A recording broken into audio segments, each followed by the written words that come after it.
güneş dağlardan gülümsüyor.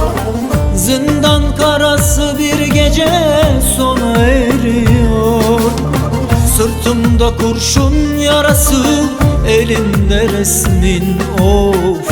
Baktıkça yüreğime hançer değiyor. Omzumda kurşun yarası, elimde resmin of. Baktıkça yüreğime hançer değiyor.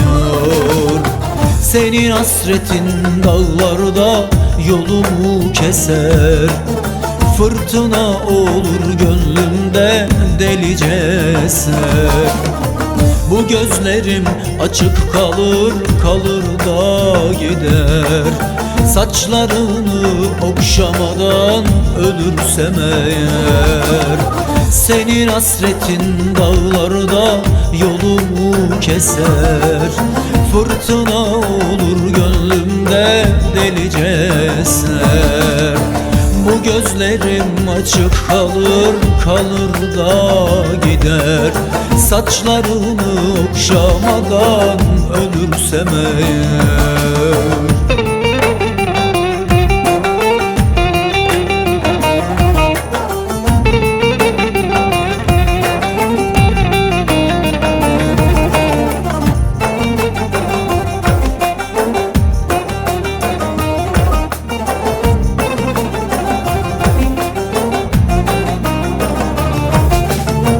Şu an bir kuş olup da uçabilseydim, gelip de pencerene yar konmak isterdim.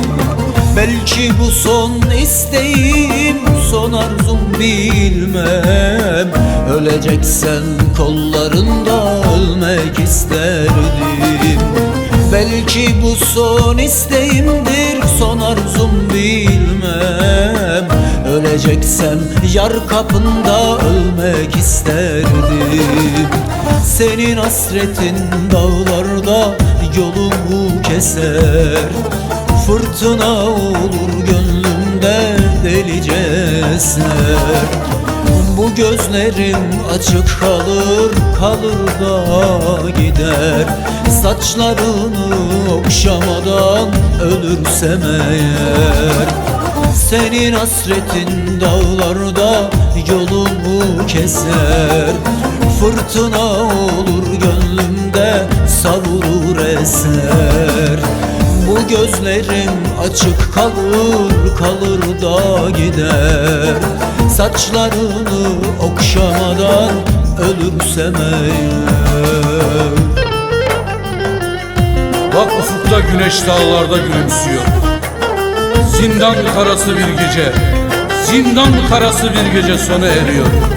Sırtımda kurşun yarası, sırtımda kurşun yarası, elimde resmin. Baktıkça yüreğime, baktıkça yüreğime kurşun değiyor. Baktıkça yüreğime hançer